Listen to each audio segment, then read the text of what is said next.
شروع اللہ کے نام سے جو نہایت مہربان اور بے حد رحم والا ہے۔ جواب ملا کہ یہ تو بہت ہی جلد اپنے کیے پر پچھتانے لگیں گے۔ بالآخر عدل کے تقاضے کے مطابق چیخ نے پکڑ لیا اور ہم نے انہیں کوڑا کرکٹ کر ڈالا، پس ظالموں کے لیے دوری ہو۔ ان کے بعد ہم نے اور بھی بہت سی امتیں پیدا کیں، نہ تو کوئی امت اپنے مقررہ وقت سے آگے بڑھی اور نہ پیچھے رہی۔ پھر ہم نے لگاتار رسول بھیجے، جب بھی کسی امت کے پاس اس کا رسول آیا اس نے اس کو جھٹلایا، پس ہم نے ایک دوسرے کے پیچھے لگا دیا اور انہیں افسانہ بنا دیا۔ ان لوگوں کو دوری ہو جو ایمان قبول نہیں کرتے۔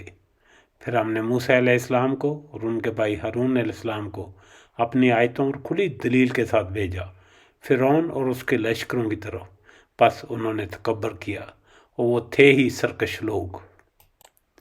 کہنے لگے کہ کیا ہم اپنے جیسے دو شخصوں پر ایمان لائیں، حالانکہ خود ان کی قوم بھی ہمارے ماتحت ہے۔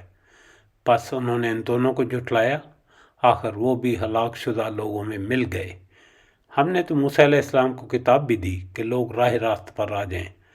ہم نے ابن مریم اور اس کی والدہ کو ایک نشانی بنایا اور ان دونوں کو بلند صاف قرار والی اور جاری پانی والی جگہ میں پناہ دی۔ اے پیغمبرو، حلال چیزیں کھاؤ اور نیک عمل کرو، تم جو کچھ کر رہے ہو اس سے میں بخوبی واقف ہوں۔ یقیناً تمہارا دین ایک ہی دین ہے اور میں ہی تم سب کا رب ہوں، پس تم اسے ڈرتے رہو۔